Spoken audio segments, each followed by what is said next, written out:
लाख तड़ी लालेड़िया मेरे जीव के यही जीवन है।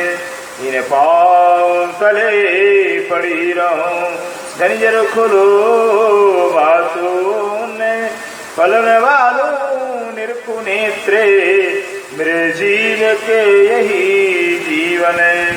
हे शरण मखना छोड़िए राखिए माहे नैनन निस्वतो हक रस की मेरे जीव के यही जीवन है। जीवन दो सतगुरु चरण को करो सुप्रेम प्रणाम। अशुभ हरण मंगल करने धनी श्रीदेव चंद्र जी शुभ नाम। श्री प्राणनाथ निज मूलपति श्री मेहराज सुनाम। श्री तेज कुंवर श्यामा युगल को फल फल करूं प्रणाम। प्रिया फल फल करूं प्रणाम। बोलो श्री प्राणनाथ प्यारे की जय। काफर मुस्लिम मोमिना जो ये जुदे न होते दीना तो अर्श तन और जिमी के क्यों पाइए कुफर आकीन। क्यों पाइए कुफर आकीन। अर्श बका तन मोमिना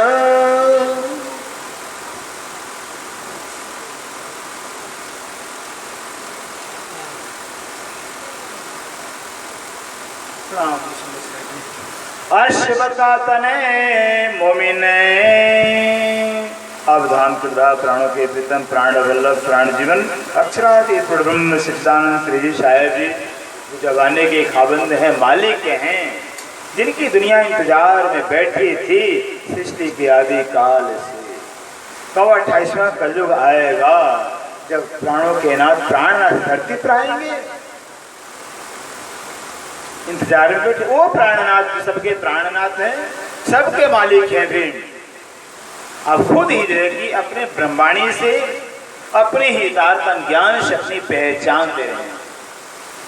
जैसे संसार के अंदर हर व्यक्ति जो है कि व्यक्ति का व्यक्तित्व ही व्यक्ति का पहचान होता है।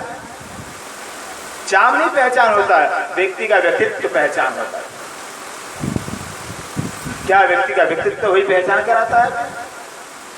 ऐसे ही आप अक्षरादेश प्राणनाथ जी जैसा कि ग्रंथों में लिखा था सुंदर सा जी, जब स्वयं पारम परमात्मा दुनिया में आएंगे खुद की पहचान कराएंगे।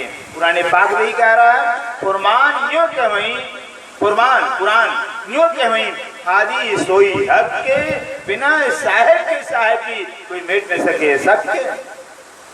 ऐसा कुरान लिखा है।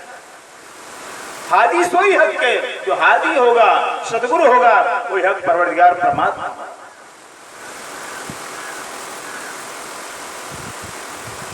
और खुद ही रह के साहेब की पहचान साहेब कराएंगे और कोई करा सकता ही। वो साहेब आए हुए हैं, साहेब की पहचान साहेब ही कराएंगे तो और कोई करा सकता ही नहीं। और दुनिया के जो साहेब मालिक कराने वाले श्री प्राणनाथ जी अपनी पहचान अपने वाणी से करा रहे हैं। इसलिए ग्रंथ लाना पड़ गया, ये वाणी लानी पड़ गई थी ब्रह्म शिष्यों को वास्ते भी, कि ब्रह्म शिक्षा ही जो है कि इस वाणी के माध्यम से धनी की पहचान कर पाएंगी। आज तक ऐसा कोई ग्रंथ ही नहीं। दुनिया में जितने भी आज तक ज्ञान थे, अपरा विद्या का ज्ञान, स्वप्न अवस्था का ज्ञान था, एक जागृत अवस्था का। 3 ज्ञान होता है। कौन कौन? एक तो स्वप्न अवस्था ज्ञान होता है जिसको अपरा विद्या कहा जाता है। अपरा विद्या अर्थात जो कि मात्र निराकार तक का ज्ञान देवे उसको अपरा विद्या कहा जाता है। निराकार का आगे ज्ञान नहीं मिल सकता अपरा विद्या से। एक परा ज्ञान होता है जो जागृत ज्ञान कहलाता है, जिससे निराकार के पार की बात का ज्ञान होता है। क्या है? भेद मंडल, भेद भूमि। उस भेद मंडल का ज्ञान जो परा ज्ञान से होता है, और उस परा ज्ञान के आगे भी ब्रह्म विद्या है, तीसरी विद्या। 3 प्रकार की सृष्टि है, 3 ही स्थान है, 3 ही ज्ञान है। जीवों का ज्ञान स्वप्न का ज्ञान होता है, इस सृष्टि का ज्ञान जागृत ज्ञान होता है, और ब्रह्म से जो ज्ञान ब्रह्म ज्ञान होता है, ब्रह्म ज्ञान होता है। जिस ब्रह्म ज्ञान को जानने के बाद जो है ब्रह्म का साक्षात्कार होता है। ब्रह्म ज्ञानी ब्रह्म का साक्षात्कार करवाता है। इसलिए ब्रह्म ज्ञानियों की महिमा अगर सुननी है ना, फिर चले जाइए पंजाब में। ब्रह्म ज्ञानी की महिमा क्या होगी सुंदर सारी, ये पंजाब में जाइए, गुरुद्वारों में सुनिए। सवेरे सवेरे गुरुद्वारों के अंदर ब्रह्म ज्ञानी की महिमा बताई जाती है। गुरु ग्रंथ साहब से ब्रह्म ज्ञानी सबका परमेश्वर, ऐसा लिखा है गुरु ग्रंथ साहब। गुरुनानक सब ब्रह्म ज्ञानी सबका परमेश्वर, ब्रह्म ज्ञानी होगा तो सबका परमेश्वर परमात्मा होगा। हम नहीं कह रहे हैं, गुरुनानक सब कह रहे हैं ब्रह्म ज्ञानी सबके मुक्ति का दाता। जो ब्रह्म ज्ञानी होंगे वो सबके मुक्ति का दाता होंगे। ब्रह्म ज्ञानी का नानक करे अरदास। गुरुनानक सब कहते हैं ब्रह्म ज्ञानी में अरदास करता हूँ, उनकी पूजा मैं करता हूँ। इतनी ब्रह्म ज्ञान की महिमा है। बिना ब्रह्म ज्ञान के मुक्ति होगी नहीं। जो ब्रह्म ज्ञान प्राप्त कर लिया है खुद भी मुक्त हो गया है, दूसरों को मुक्त कर सकता है। ये ब्रह्म ज्ञान क्या है?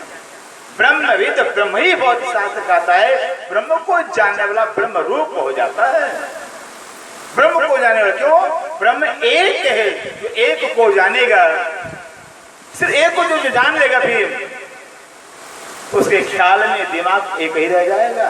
एक ही का चिंतन, एक ही का ध्यान, एक ही का कीर्तन करेगा। एक का चिंतन करते करते एक में एकाकार हो जाएगा। बोलो श्री प्राणनाथ प्यारे। ये है कि ब्रह्म को जानने वाला एक ब्रह्म है। एक को जानने वाला एक में समाहित हो जाएगा। एक को जानने जो जान लेगा उसके ख्याल में, ध्यान में, मस्तिष्क में एक का ही ख्याल रहेगा। इसको एक का ज्ञान कहा जाता है। जिसको भी एक का ज्ञान हो जाएगा, परमात्मा पारब्रह्म एक है, सिर्फ एक है। सारे ग्रंथ कह रहे हैं एक का ही चिंतन करेगा, एक का ही ध्यान करेगा, फिर तो एक को पा लेगा। जब एक ही सिर्फ रह गया, एक को जान लिया है, एक को पा लिया है। एक को जानना ही एक को पाना कहलाता है। जिसने एक को जाना नहीं, लाख उपाय करो, एक को पा नहीं सकता है, पा ही नहीं सकता।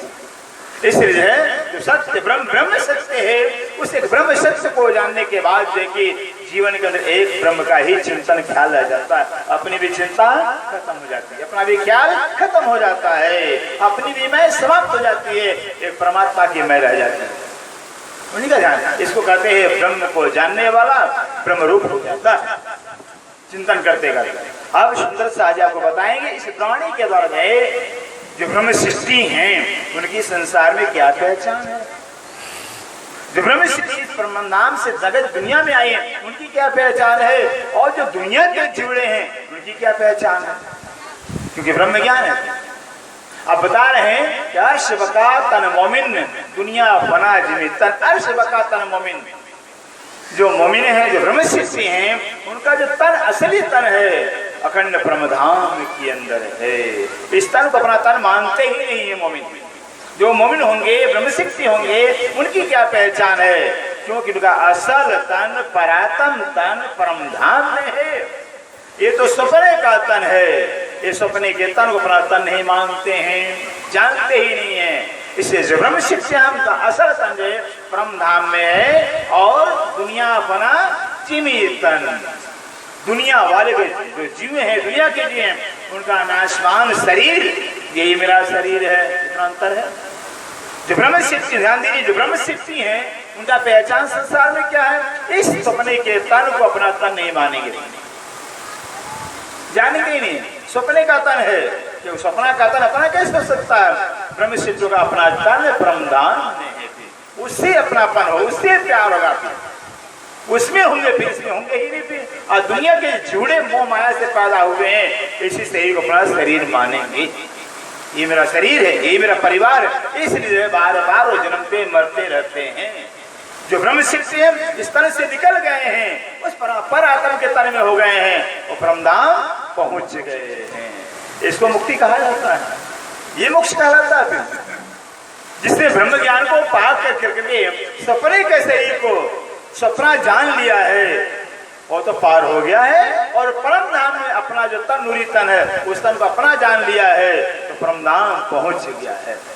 ज्ञान पहुंचाता है, इसे ज्ञान आया हुआ, बिना ज्ञान के कोई पहुंच नहीं पाएगा।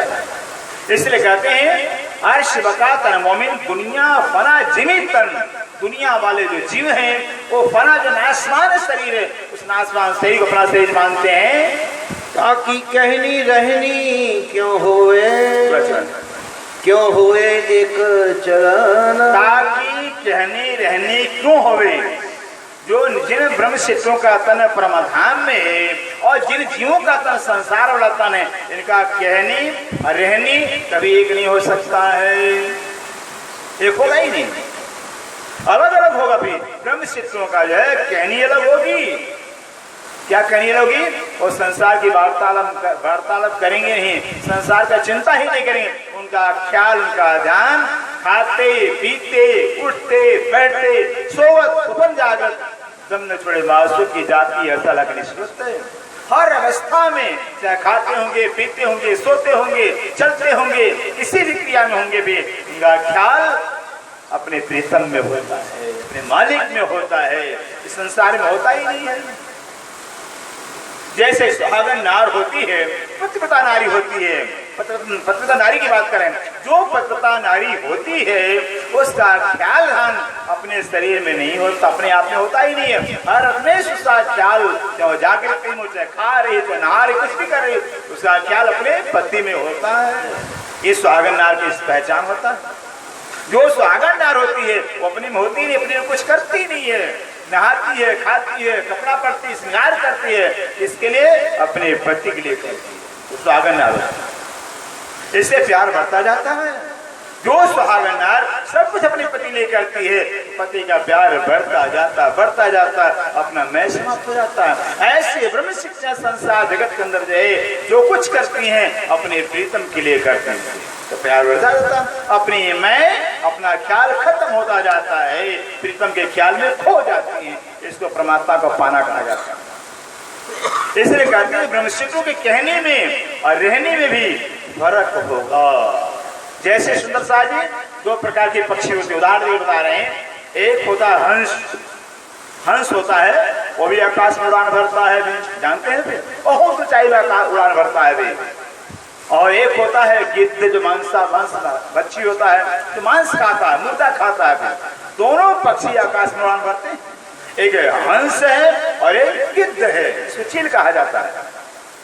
हंस का वो भोजन क्या होता है, हंस का भोजन मोती होता है, हंस मोती चुगता है। फिर मोती हंस का आहार होने से उस हंस के नजर में मानसरोवर होता है, मुर्दा दिखाई देता ही नहीं है। कहाँ मानसरोवर है, बड़े बड़े सरोवर पर नजर होता है जहाँ मोती से मिलता है। तो हंस का चूंकि आहार ही मोती है, इसकी उसकी नजर में मानसरोवर होता है।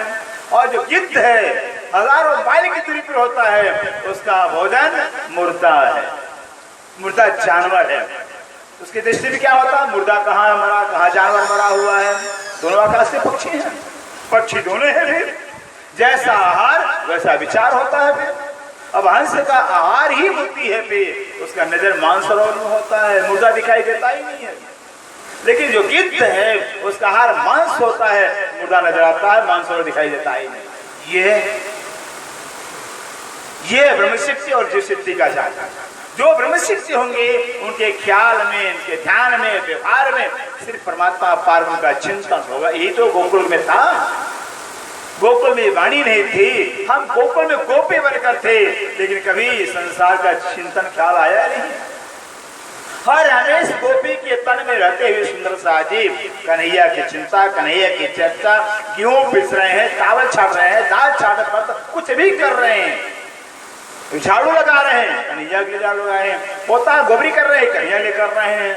जो कुछ गोकुल में करते रहे, इसे इसको गोपी भक्ति कहा। गोपी हर इंद्रियों से प्रीतम का प्यार पान करना, हर क्रियाओं से प्रीतम को याद कर प्रीतम का प्यार पाना। घर छोड़ने की जरूरत नहीं है। जो गोपियों ने घर छोड़ा नहीं, परिवार से पढ़ी लिखी नहीं देवी, जब व्रत तप नहीं किया हमने, लेकिन जो पद आज गोपियों ने प्राप्त किया हुआ है, लाखों तपस्या करके कोई प्राप्त नहीं कर सकता है। सोचिए क्यों, जो गोपियां करती थी भी, जो भी करती थी काम, वो अपने लिए नहीं कर, कन्हैया के लिए करती थी। बर्तन साफ कर रही हैं, कहीं ऐसा ना कि बर्तन गंदा रह जाए, कन्हैया देखेगा अरे तो गोपी बर्तन गंदा है, कौन भोजन करेगा, वापिस चला जाएगा। सोचिए बर्तन भी साफ हो रहा है और कन्हैया का भजन भी हो रहा है, झाड़ू लगा रही है गोपियां भी। कहीं ऐसा ना कि एक तिनका छूट जाए, कहीं रेवड़ी रूढ़ी रह जाए, कन्हैया के कोमल कोल पग है चूह जाएगा तो दोबारा आएगा ही नहीं। झाड़ू भी लग रहा है और भजन भी हो रहा है, इसको गोपी भक्ति कहा जाता है। कहने का मतलब श्रृंगार कर रही गोपियां, श्रृंगार करते थे, कन्हैया के श्रृंगार करते थे। अच्छा श्रृंगार करेंगे तो कन्हैया खुश हो जाए देख करके। नहार हर क्रिया कलाप सुंदर साजी, अगर उस प्रीतम के लिए हो ना भी, देखिए प्रीतम का प्यार बढ़ता जाएगा, संसार खत्म होता जाएगा।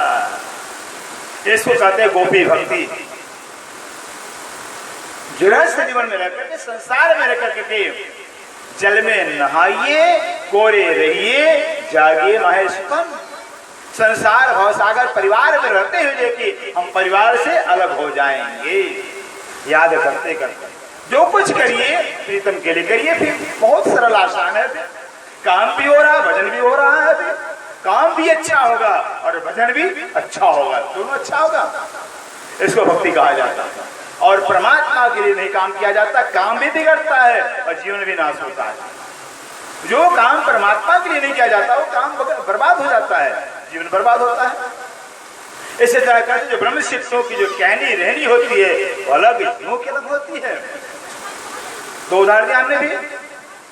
भ्रंश का आहार मोती, गिद्ध का आहार मुर्दा होता है।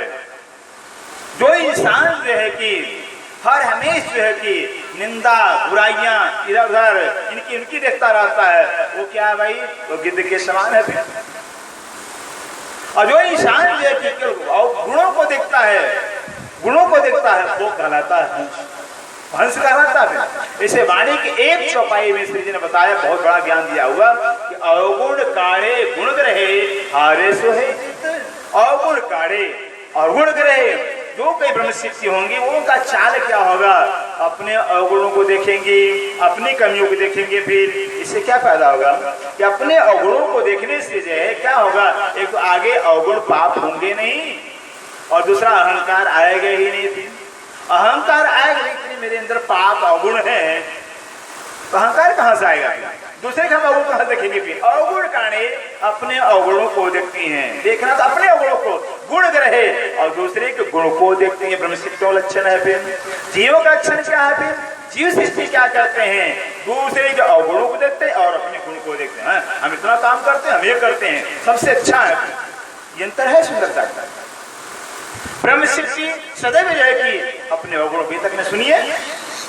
बीतक के प्रसंग आया हुआ है, धनीश देवदत्त महाराज जी जब पुण्यनगर में जाते हैं हरदास जी के पास में, और बालमुकुट की मूर्ति जब गायब हो जाती है, हरदास जी कहते हैं देवचंद्र हमारे सेवा में कोई चूक हो गई है, इससे मूर्ति गायब हो गई है। देवचंद्र क्या कर, नहीं महाराज हमारे सेवा में गलती हुई, हम पात्र ही नहीं थे, इससे मूर्ति गायब हो गई है। दोनों महापुरुष हैं, अपनी गलती मानते, जो अपनी गलती मानता है सुंदर साजी वही महान बनता है। जो महान होता है अपनी गलती को मानता है, वही महान होते हैं। जिसने भी महापुरुषों के चरित्र को देखे भी, जो भी महापुरुष हैं अपनी गलतियों को देखे, गलती ना होती, गलती स्वीकार करते हैं तो सुधार होता है। जब गलती स्वीकार तो सुधार होगा भी, और गलती नहीं स्वीकार तो बर्बाद जीवन होता है, बिगड़ता जाता है। इसलिए कहते हैं ताकि कहनी रहनी क्यों होए, एक चलन भी नहीं होगा और एक कहनी भी नहीं होगी, दोनों का अलग अलग व्यवहार होगा। जो हक अर्श दिल मोमिन, आगे ध्यान दीजिए, वो जो हक अर्श दिल मोमिन, मोमिनों का दिल क्या होता है भाई, मोमिनों का जो दिल होता है, जो मोमिन होता है उनका दिल राज्य का अर्श होता है, राज्य का परमधाम होता है। पहचानिए, ये वाणी दर्पण है। अगर हम मोमिन का दावा लेते हैं, सुंदरता का दावा लेते हैं, ब्रह्म सृष्टि का दावा लेते हैं, हमारा दिल अर्श होना चाहिए। दिल अर्श होगा माने आसमान होता परमधाम, और परमधाम कहाँ होता है, जहाँ राज्य का बैठक होता, वास होता है। राज्य का प्यार प्रेम शोभा श्रृंगार छवि जिस दिल में होती है, राज्य की जिक्र राज्य की फिक्र जिस दिल में होती है, वो दिल अर्श कहलाता है, उस दिल को अर्श कहा जाता है। तो मोमिनों का दिल हर्ष होता है, मोमिनों के दिल के अंदर सिर्फ राज्य का क्या, राज्य का चिंतन होता है। जो दुनिया वाले होते उनका दिल क्या होता है, नरक होता है। क्यों? कि संसार की चिंता होती है, निंदा चुगली इधर उधर की बातें। जब तक निंदा चुगली करेंगे नहीं चैन आएगा ही नहीं, भोजन पचेगा ही नहीं। फिर ये दुनिया वालों के लिए इसलिए कहते हैं जो हैं जो हाथ का मोमिन दिल मिलके करो सहूर, मिल करके सहूर विचार करे। जो मोमिनों का दिल राज्य का अर्श होता है, राज्य की बैठक होती है, राज्य का चिंतन होता है। मिलके करो सहूर, मिलके करो सहूर, मिलकर सहूर विचार करिए। कहीं जिमी तले की दुनिया, जिमी तले की दुनिया, जो दुनिया है, दुनिया के जीव जो हैं, जीवड़े जो हैं वो क्या है, जिमी तले की अर्थात पाताल की। पाताल क्यों कहा गया है कि सुंदर सा जी, पाताल जो नीचे का पहला लोक कहलाता है, उस पाताल लोक के दक्षिण साग के अंदर है। भागवत के अनुसार 84 नरक के कुंड है। कितने हैं? 84 नरक के कुंड बने हुए हैं, दुनिया वालों के लिए बनाया गया है। उन 84 नरक के कुंडों का वर्णन जो है जब भागवत अंदर व्यास जी या सुखदेव मुनि सुनाते हैं फिर तो राजा परिचित चल मात्र 28 का वर्णन सुन पाए। कितने का? 28 का। 56 का वर्णन नहीं हो पाया, 56 रह गया बिना वर्णन किए भी। 28 नरकों का इतना भयंकर है, इतना दुखदाई है, कष्टदायक है कि राजा परिचित कांप उठते हैं। महाराज रहने दो, फिर मेरा तो शरीर छूट जाएगा, फिर भोगने में कैसा होगा भाई, जो सुनने में इतना कष्टदायक होगा। फिर 56 का वर्णन नहीं हो पाया। फिर इसलिए कहते दुनिया वालों का जो घर है वो नीचे पाताल में है, वो नरक ही घर है, नरक ही उनका ठिकाना है। फिर जो पाप करेंगे करेंगे। ब्रह्मशिष्ट का घर परम धाम है, अर्श्य जीन है, वो पाप करेंगे ही नहीं, फिर निंदा चुगली करेंगे ही नहीं। फिर फिर सिर्फ राज्य की सेवा, राज्य का वजन, राज्य का चिंतन करते हैं। फिर राज्य का चिंतन उनके दिल में होता है, उनका दिल अर्श होता है। हर दम हमें इसमें इसी बातें वाणी में कहा दिया है, बैठ मोमिन बातें करे हस्त की भैया किस्त। जहाँ मोमिन बैठ कर सुंदर सा राज्य की वार्तालाप करते हैं, राज्य का चिंतन करते हैं, राज्य का सहूर करते हैं, वो परम धाम होता है, उसको परमनाम कहा जाता है। परमनाम में बैठे हुए काश राज्य का चिंतन करते हुए, भजन करते, याद करते हुए, वाणी पढ़ते शरीर छूट जाए तो कहाँ जाएंगे?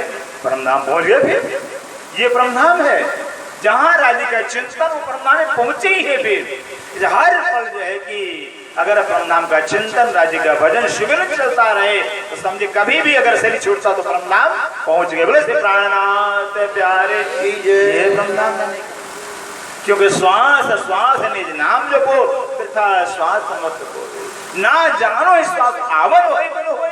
कभी भी शरीर छूट सकता है, कभी मौत आ सकती है। फिर मौत तो काल सिर पर खड़ा है, देख रहा है, इंतजार कर रहा है। उसको तो बस परमात्मा को ऑर्डर चाहिए। भी वो हमारे कार्य व्यवहार नहीं देगा कि बिटिया की शादी नहीं, बेटा की शादी नहीं हुई है, ये काम नहीं, वो नहीं देखेगा। फिर उसको तो ऑर्डर मिलेगा, लेकर चल देगा। हमें सावधान होना है, फिर सतर्क हमें होना है। फिर इसलिए कि हर पल हर क्षण की जहाँ हमारा ख्याल होगा, दुनिया में ख्याल होगा। अगर दुनिया में ख्याल उसी समय शरीर छूटा, मौत हुई तो दुनिया में रह जाना पड़ेगा।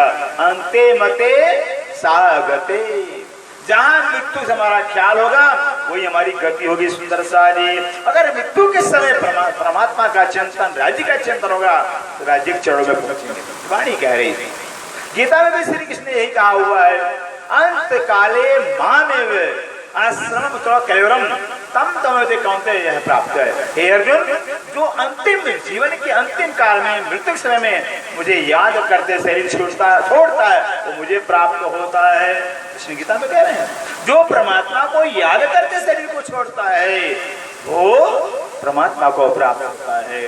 संसार को याद करते शरीर छोड़ता है, संसार में ही आता है। फिर इसलिए हमें हर समय हमारे जीवन का कोई भरोसा ठिकाना नहीं है। नहीं भरोसा पल का, नहीं भरोसा पल का, बरस मार 100 दिन में ये तो दम पर बाजे तो ये भूल जाते भजन। एक पल का भरोसा नहीं है।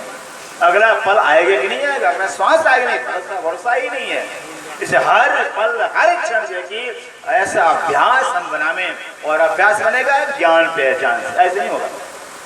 जब तक पहचान नहीं होगी फिर अपने और पराये की, ये संसार सपना है, ये संसार नरक का रास्ता है। अगर संसार का चिंतन करते हैं, ख्याल लेते हैं, ये नरक, हम अपने आप को नरक में भेजते हैं। परमात्मा का चिंतन, परमात्मा का प्यार करते हैं, उनका ध्यान करते हैं, तो समझे कि किसी भी शरीर समझता परम धाम प्राप्त हो जाएंगे, परम धाम का। इसलिए यहाँ पर बताया है, आगे चलिए, रूहे नूर पार तजल्ला नूर, रूही पार तजल्ला नूर, नूर तजल्ला, नूर नूर तजल्ला, नूर हो गया अक्षर ब्रह्म और नूर तजल्ला अक्षरातीत हो गए। फिर जो रूहें ब्रह्म शक्तियां हैं इस संसार जगत में रहते हुए देखिए, यहाँ नहीं रहती हैं, वो परम धाम में रहती हैं, परम धाम में रहती हैं, 25 पक्षों में विचरण करती हैं। फिर इसलिए क्योंकि उनका घर ही परम धाम है ही अगर उनका परम धाम, संसार नहीं है ठिकाना। संसार तो सपना सराय खाना है, छोड़ के जाना ही पड़ेगा।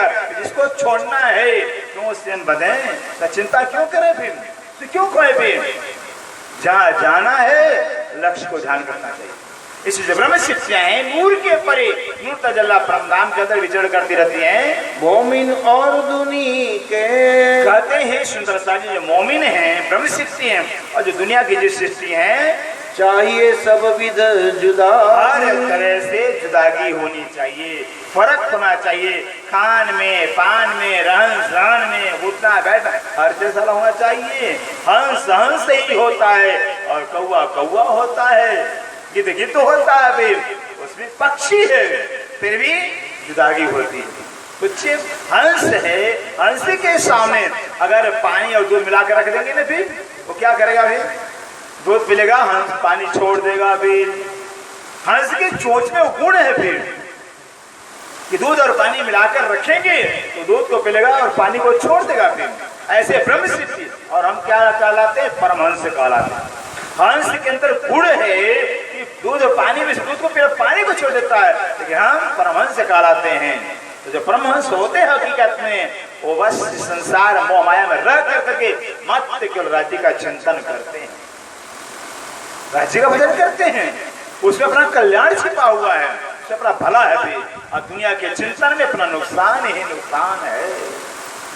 फिर जीवन जो मिला हुआ ना, पता नहीं कल मिले ना, फिर इतना गोल्डन चांस मिला हुआ है, मानव तन को पा करके अगर सचेत नहीं होते, साथ में आया हुआ सुंदरता जी, अगर मानव तन पा करके, मनुष्य पा करके अपने जीव का कल्याण नहीं किया परमात्मा भक्ति करके, तो 84 लाख जीव की हत्या का लगता है, 84 लाख जीव का हत्या लगता है। भले मत कोई पाप करिएगा, लेकिन अगर जीव का कल्याण नहीं किए भक्ति करके तो 84 जीव का पाप ऐसे ही लगेगा। क्यों कि 84 लाख जीवों में से 184 भरम के मानुष तन पाए, अब की पास आना पर फिर 84 में जाए। 84 लाख दुनिया में जन्मते मरते मनुष्य तन मिला हुआ है। कितने दिन के लिए मिला हुआ है पता ही नहीं, कितना समय है पता ही नहीं, इसी में कल्याण करना है। अगर ऐसे क्षण के जीवन के अंदर जो है अपने जीव का कल्याण नहीं किया, जीव के अंदर जो है परमात्मा का प्यार नहीं पैदा किया, अनुराग नहीं पैदा किया, फिर 84 में जाना पड़ जाएगा। इसको मंजूर हो करे भाई, यहाँ तो केवल अपना फर्ज है, बताना हमारा काम है और करना आपका काम है। सत्संग का मतलब होता है कि जो सच्ची सच्ची बात बता दी जाती है, अब करने वाले पर निर्भर करता है क्या करना है। ऐसे तुलसीदास ने रामायण में कहा हुआ है, सकल पदार्थ है जग माही, कर्महीन नर पावत नाही। सकल पदार्थ है, सब कुछ यहीं पर है, यही परम धाम, यही नरक धाम है, सब यहीं पर है। फिर जिसने जो है कि अपने जीवन में है राज्य का प्यार प्रेम भरा हुआ है, अपने जीवन को सुधारा हुआ है, परम धाम पहुंच गया है, वही परम धाम उसका है। जिसने अपने जीवन को सुधारा ही नहीं है, राज्य से प्यार प्रेम नहीं किया है, भक्ति नहीं किया हुआ है, तो फिर वही नरक, उसका नरक जीवन है। फिर और नरक जाना है या परम धाम जाना, कहाँ जाना है, सब कुछ यहीं पर है, यही नरक यही स्वर्ग है। फिर इसलिए तो जैसे कहते हैं जिसको जो चाहिए ले ले सौदा फिर बाजार है तो संसार, हर प्रकार की वस्तु रखी गई है, हर प्रकार की चीज रखी गई है। जैसे बाजार होता है ना, हर प्रकार का सामान होता है। अब खरीदने वाले को निर्भर करता है क्या खरीदेगा वो फिर। चर्चा तो सुंदर सा जो होता है ना, एक बार की बात है, एक घटना है भी 3 प्रकार के श्रोताओं के भी होता है क्या। बीरबल था, कौन था, अकबर का वजीर मंत्री था। बीरबल को जो है क्या किया भी, अकबर ने जो है कि निकाल दिया दरबार से भी। लेकिन बीरबल के शासन में एक नियम था भी कि बाजार के अंदर जो वस्तु नहीं कोई खरीदता है वो दरबार में ले लिया जाता था। बीरबल क्या किया, उसने भी ऐसे बीरबल क्या किया, 3 मूर्ति बनाया अपना, फिर मिट्टी सोने की मूर्ति बनाया, मूर्ति बना, और मूर्ति एक, तीनों की एक शकल थी। ध्यान दीजिए, एक ही शकल की मूर्ति थी, बिल्कुल एक शकल की मूर्ति थी। बाजार में लाया फिर बीरबल, वेश बदल करके बीरबल अपना वेश बदल के लाता है। फिर अब यह है कि जो भी खरीदने वाले आते हैं, मूर्ति बड़ी सुंदर है, बहुत अच्छी मूर्ति है, मूर्ति बहुत अच्छी है, कीमत पूछते हैं भाई। तीनों मूर्ति का जो है क्रम से रखा गया है। इसका एक का है 5 पैसा है, एक का है 5 रुपया है, एक का 50,000 रुपया है। कितना अंतर है, 5 रुपया, 5 पैसा, 5 रुपया, 50,000 रुपया, कितना अंतर है, कोई लेता ही नहीं। अभी मूर्ति तो सोने की एक जैसी है, फिर कीमत इतना अंतर क्यों है, फिर कोई नहीं खरीदा। अरे बाजार जब खत्म हो जाता, उड़ जाता है, तो दरबार से कर्मचारी आते हैं भाई, वो पूछते हैं भाई क्या बात है, मूर्ति क्यों तुम्हारी बिके नहीं, कितना कीमत है भाई, तो बता दिया कीमत। ओहो, कैसे बिकेगी फिर, बहुत अंतर है कीमत में। फिर अकबर के दरबार के अंदर मूर्ति जाती है, फिर अकबर ने बोला भाई क्या बात है, कारण क्या है, इतना अंतर क्यों है कीमत में। फिर बीरबल कहता हुजूर ऐसे नहीं, हम पैसा ऐसे नहीं बताएंगे, फिर पहले कीमत चुकाया जाए, क्योंकि बता देंगे तो कीमत मिलेगी ही नहीं, फिर इसे पहले कीमत दिया जाए। अकबर ने दे दिया कीमत, बादशाह होता। अब बीरबल बताता है फिर जिस मूर्ति की कीमत 5 पैसा है जमाने का, उसका क्या है दिखा दिया कि इस कान से इस कान आर पार छेद है, आर पार दोनों कान में छेद हो गया है। अर्थात समझिए ना, फिर जो इंसान इस कान से सुनता है दूसरे कान से निकाल देता है, वो 5 पैसा वाला हो गया है। तो सब एक समान शकल है, एक चर्चा बैठे हुए हैं, इस कान से सुन के दूसरे कान से निकाल देता है, उसकी कीमत 5 पैसा। कुछ नहीं समझे। एक दूसरी मूर्ति आ गई, फिर मूर्ति क्या है, इस कान से गले तक छेद किया गया है, दोनों कान से गले तक छेद किया गया, अर्थात सुनता जरूर है, गले तक लाता है, जीवन में उतारता ही नहीं है, हृदय में ले जाता ही नहीं है। मात्र ज्ञान के लिए क्या चर्चा हो रही है, कुछ हम भी सुना, कुछ हम भी याद कर ले, फिर दूसरों को सुनाएंगे, फिर अपने ही खुद करना है, फिर अपने खुद जीवन में उतारना है। मात्र ज्ञान के लिए जो है तर्क के लिए सुनता है, उसका 5 रुपया कीमत है, फिर जो जीवन में उतार है अमल में लावे ने, फिर तो 5 रुपया उसका हो गया। ऐसा इंसान जिसका 50,000 रुपया है कीमत, उसका पूछा भाई देखिए दोनों कान से हृदय तक छेद है, दोनों कान हृदय तक छेद है। जो इंसान जो कि दोनों कान से चर्चा सुन करके हृदय में लाता है, धारण करता है, और 50,000 से कीमत होता है तो सारे श्रोता है। ये सुनने का सबका एक ही जैसा सही, एक ही जैसे सब बना, लेकिन हाँ सुनने में जो है कि फर्क होता है। कोई सुनता है निकालता जाता है, कोई गले तक कुछ लाया, कुछ सुना, कुछ नहीं सुना। भी कुछ इंसान होते हैं एक एक बात को सुन के हृदय में धारण करते हैं, हमारे लिए चर्चा हो रही है, हमारे कल्याण की हो रही है, फिर वो कमाते हैं, वो जीवन को सुधारते हैं। इससे जो ब्रह्म शिक्षा होती हैं, वो जो ब्रह्म शिक्षा संसार के अंदर होती है, वो तो अपने धनी के बात को दोनों कानों सुन के हृदय में ले जाती है, जीवन उतारती हैं। दुनिया पैदा जुल्मत से, बोलो से प्राणनाथ प्यारे, दुनिया जुल्मत पैदा, दुनिया पैदा जुल्मत से। दुनिया की उत्पत्ति कहाँ से हुई है, जो दुनिया के जीव हैं उनकी उत्पत्ति जुल्मत निराकार से हुई है, मोह तत्व से हुई है। मोहतत माने अज्ञानता, नींद। एक ही चौपाई में श्री प्राणनाथ जी ने मोहतत निराकार का नाम 9 नाम बता दिया है। 9 नाम है निराकार के पर्यावाची शब्द। मोह, अज्ञान, भरमना, कर्म, काल और शून्य, ये नाम शरीर की निराकार निर्गुण। उस मोहतत से, नींद से, अज्ञानता से जो जिस से पैदा हुए हैं, तो सोचिए जब पैदा ही मोह से हुए हैं, नींद से हुए हैं, तो वृक्ष कैसा होगा भाई?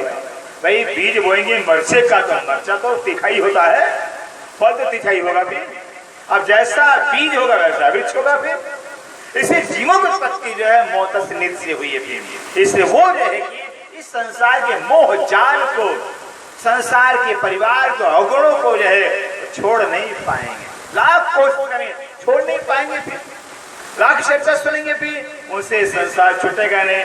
देवी देवता, झूठ, पाखंड, चोरी, चुगली, निंदा टूट ही नहीं सकती है फिर, क्योंकि पैदा ही मोहतत से हुई। जो ब्रह्म शिक्षा है, जो परमधाम से आई है, पैदा ब्रह्मधाम से आई है, फिर उनको तो अपने धनी की पहचान होते ही, घर की पहचान होते ही सब छोड़ देंगे। एक धनी से प्यार करेंगे, एक धनी का चिंतन करेंगे। फिर जब पता चले ठीक है, जब लग होली बतन तब लग नहीं से दोस्त, जब तक तारतम ज्ञान नहीं मिला है, पहचान नहीं मिला, तब तक जो है कि गलती हो सकती है। तो गलती नहीं कहा जाता है। बच्चा होता है 5 साल का बच्चा होता है, माँ की गोद में टट्टी पेशाब कर देता है, लेकिन माँ साफ कर देती है। और बड़ा हो जाए, जवान हो जाए तो बर्दाश्त होगा। फिर तब तो क्षमा ही नहीं होता। फिर बच्चा कुछ भी करे माँ गोद में, लेकिन माँ क्षमा कर देती है सब, लेकिन सियाने होने पर नहीं क्षमा करती है। ऐसे कहते जब लग अज्ञानता में थे, सारे गुनाह आपके क्षमा हो जाएंगे। लेकिन जब वाणी से चर्चा सुनाई जा रही, बताई जा रही है, और सुनने के बाद, जानने के बाद अगर गुनाह करेंगे तो गुनाह भोगना पड़ जाएगा। दोष लगेगा। भी जब तक भूली होता तब लगने से दोष है।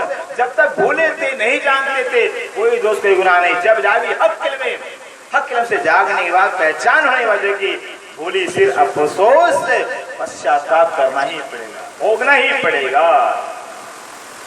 रूहे उतरी अर्श अजीम की, रूहे वैसे उतरी अर्श, जो रूहे ब्रह्म शिक्षा कहाँ से उतरी है? परमधाम से उतरी है। कैसे उतरी है? जैसे आज आप यहाँ पर बैठे हुए हैं और हमने पन्ना जी का नाम लिया कि पन्ना जी में श्री गुम्मर जी, श्री बंगला जी मंदिर है। आपकी सुरता पहुंच गई पन्ना जी में। हमने पन्ना जी का नाम लिया नहीं कि आपकी सुरता, आप शरीर तो यहाँ है, लेकिन एक शरीर बन गया, पन्ना जी के अंदर पहुंच गए, फिर परिक्रमा लगाने लगे। फिर ऐसे जो रूहों का असल शरीर है वो तो परमधाम में है। सुरता रूप से इस तन को पकड़ लिया है। आगे समझ में, सुरता रूप से आप घर में बैठे बिस्तरे में सपना देखते हैं, सपने पता नहीं कहाँ चले जाते हैं। असल शरीर जो घर में होता है, एक सपने का शरीर होता है फिर जो सपना देखा जाता है। ऐसे रूहों का अपना ब्रह्म से अपना असल जो शरीर है, नूरी तन है, प्रेम का तन है, लबालब इश्क से भरा हुआ है। ये तो नरक का शरीर है, नरक का खान है, नरक का ढेर है, नरक ही नरक भरा हुआ है। सुंदरता जी के ऊपर से ढक्कन है चमड़ी का, किसी का गोरा, किसी का काला है, लेकिन है तो नरक। इस शरीर जो ब्रह्म शिक्षा होती है, कभी भी पहचान होने के बाद ऐसे नरक के शरीरों के सुख के पीछे नहीं पड़ती हैं। नरक के शरीर से मोहब्बत नहीं जोड़ती हैं।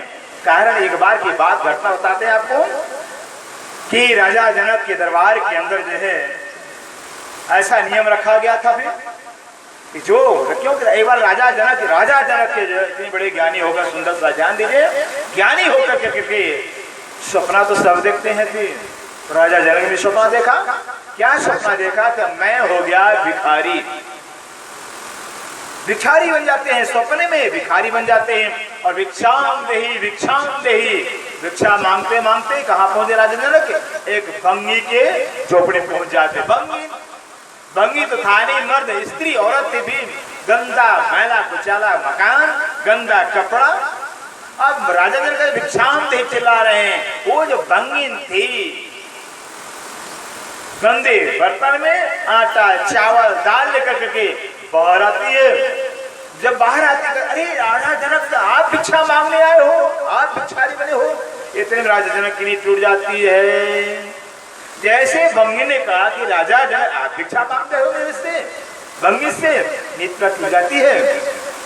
नींद टूटते ही राजा जनक सोचते हैं, मन में क्या प्रश्न विचार करते हैं, भाई मैं राजा हूं तो जरा भिखारी कैसे बन गया, भिखारी कैसे हो गया, अगर भिखारी मैं था तो राजा कैसे मैं बन गया हूं। इसका स्पष्टीकरण ही हो रहा है कि मैं हूं क्या, मैं राजा हूं या भिखारी में हूं। फिर स्पष्टीकरण ही हो रहा है।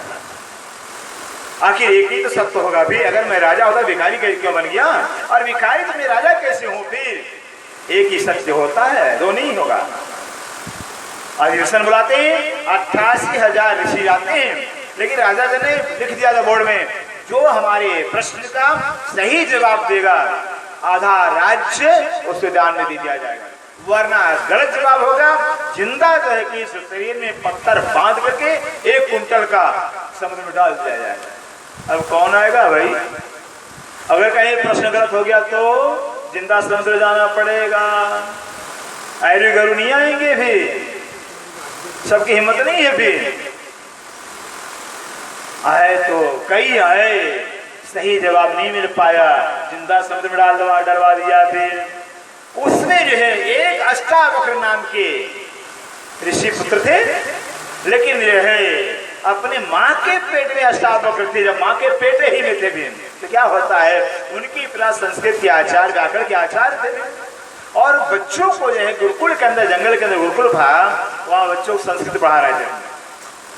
लेकिन संजोग से जो कि अष्टावक्र के पिता की उम्र 80 साल के हो गए थे, दांत सारे झड़ गए थे, निकल गए थे। अब श्लोक उच्चारण करने में एक मात्रा छूट जाता है, भाई दब गया, दांत है ही नहीं है तो कैसे बाहर निकलेंगे, फिर छूट जाता है। फिर अब माँ के पेट में अष्टावक्र बहुत आते अशुद्धम की वक्तव्यम, अरे पिताश्री अशुद्ध क्यों बोल रहे श्लोक, तो माँ के पेट में ये था हमारा जमाना भारत का था। जैसे अभिमन्यु सुभद्रा के पेट में 7 चक्र में से 6 का सुन लिया था, फिर 7 में नींद आ गई, फिर क्या करें, सुभद्रा को भी सुन नहीं पाया, ऐसे फंसे बेचारा जान चला गया। फिर माँ के पेट में जो माताएं होती हैं, काश वाणी का भजन पठन पाठन करें, फिर शास्त्रों को पढ़े, वाणी को पढ़े, तो अंदर जो पेट होता बच्चा होता है ना, बच्चा भी बच्चा होता है, शेर का बच्चा निकलता है, ज्ञानी होता है, अच्छा होता है। लेकिन नहीं, अब टीवी का जमाना आ गया है, आए टीवी रात भर टीवी, वाणी नहीं पढ़ना, चर्चा नहीं करना, भजन नहीं, कुछ नहीं करना है, केवल मात्र टीवी, तो बच्चा क्या होगा।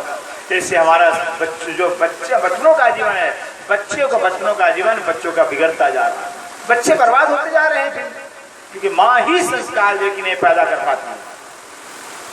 हो गया अष्टावक्र जो है जैसे माँ के पेट में थे, अष्टावक्र के पिता ने श्राप दे के जा रहे, तो माँ के पेट में काला कलुटा 8 अंक का टेढ़ा हो जा, बाप श्राप दे रहा है बेटे को भी, क्योंकि मान सम्मान का त्याग करना बहुत मुश्किल होता है, फिर बड़े बेटा ही क्यों हो, फिर बहुत मुश्किल होता है।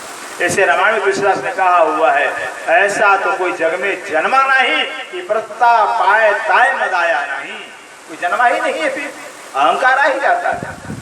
अब अष्टावक्र माँ के पेट में काले कटे 8 अंक के टेढ़े हो गए, बाप की होगी मृत्यु, माँ बच्चा जन्म दिया ही नहीं, अष्टावक्र जन्म दिया ही नहीं था, फिर बाप की मृत्यु के बाद अष्टावक्र का जन्म होता है, तो अष्टावक्र को माँ लेकर के मैके चली जाती है, अभी कहाँ रहेगी जब पति नहीं है। फिर होता है अष्टावक्र के मामा को भी एक लड़का हुआ था, फिर दोनों बराबरी उम्र के, लगभग उम्र के थे। फिर एक बार की बात है, फिर अष्टावक्र अपने मामा के गोद में जाकर बैठने वाले थे, लेकिन मामा का लड़का था, अरे जा अपने बाप के गोद में जा, ये तो मेरे बाप का गोद मेरा गोद होता है, ताना मार दिया। बचपना की बात, 5 साल की उम्र है, अष्टावक्र को लग गया, ताना लग गया, ओ मेरा बाप नहीं है क्या, मैं मेरा बाप हूँ क्या। फिर माँ से कहता, माँ बता दे मेरा बाप कौन है, वरना तेरा गर्दन काट दूंगा, फिर मैं बिना बाप हूँ क्या, फिर है मेरा बाप कौन है। फिर माँ का प्रतिनिधित्व करूं क्या, कैसे बताऊं, फिर क्योंकि बाप का पहले मौत हो गया था। लेकिन बता दिया, देखिए बेटा तेरे जन्म के पहले तेरे बाप की मृत्यु हो गई थी। क्यों, और तो मृत्यु इसलिए हो गई थी, बता दिया कि राजा जनक दरबार का तेरे पिता गए थे लेकिन ये प्रश्न का समाधान नहीं कर पाए थे, उत्तर नहीं दे पाए थे। तो राजा जनक ने जिंदा समुद्र में डाल दिया था। अब वही बाप का बेटा था भाई। अब अष्टावक्र प्रतिज्ञा कर रहा था, बाप का मैं बेटा होऊंगा भी, पिता को लेकर आऊंगा जिंदा। और देखिए बेटा, एक बाप था, श्राप दे दिया, एक बेटा है, बाप को लेकर आऊंगा जिंदा। संस्कार है। फिर अष्टावक्र आठवां का टेढ़ा बेड़ा कैसे चलेगा सोचिए। फिर आठवां का टेढ़ा काला कलूटा घिसते घिसते जैसे तैसे राजा जनक के दरबार में पहुंच गया। फिर राजा जनक के दरबार में पहुंचा, कहा भाई हमारे हम राजा जनक से मिलना चाहते हैं। राजा जनक साधारण भेष में घूम रहे थे। राजा जनक के राज भेष पहन करके मुकुट धारण करके सिंहासन बैठ कर कहते मैं राजा जनक हूँ। अच्छा आप हो? तो मैं जो है कि आया हूँ आपके प्रश्न का उत्तर देने के लिए। अच्छा 5 साल का बच्चा और जवाब देने आ गया। और लाख लाख उम्र वाले बड़े बड़े श्री जटाधारी मठाधारी जवाब नहीं दे पाए थे, भी समाधान नहीं कर पाए थे। 5 साल का बच्चा अष्टावक्र जा रहा था। संस्कार की बात करते हैं। अष्टावक्र मंच लगाया जाता है और 88,000 ऋषि एकत्रित होते हैं। भी जनक का दरबार था। जब अष्टावक्र मंच पर पहुंचते हैं फिर तब क्या होता है, अभी पहुंचे ही नहीं, 88,000 ऋषि के बड़े बड़े कर्मकांडी ब्राह्मण थे, पंडित थे। और शायद ब्राह्मणों का राज्य था हमारे भारत में। वही पढ़ते पढ़ाते थे, यज्ञ करते यज्ञ करवाते, दान देते दान लेते, विद्यार्थी पढ़ते पढ़ाते, अदर कास्ट को पढ़ाते ही नहीं, संस्कृत पढ़ाया जाता ही नहीं था, विद्या नहीं दी जाती थी।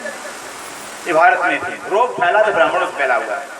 ब्राह्मणों का राज्य था। फिर किसी दूसरे कास्ट को पढ़ाया नहीं जाता, ज्ञान नहीं दिया जाता था। हुआ क्या, जैसे अष्टावक्र मंच पर आते हैं भी 88,000 ऋषि जो है कि जो ब्राह्मण थे, बड़े बड़े ब्राह्मण, और राजा में सहित हंसते थे, ठठाकर हंस दिए। फिर जब सारे ब्राह्मण हंस रहे हैं, अष्टावक्र भी हंस रहे हैं, अष्टावक्र हंसते मंच पर गिर पड़ते, इतना हंसे।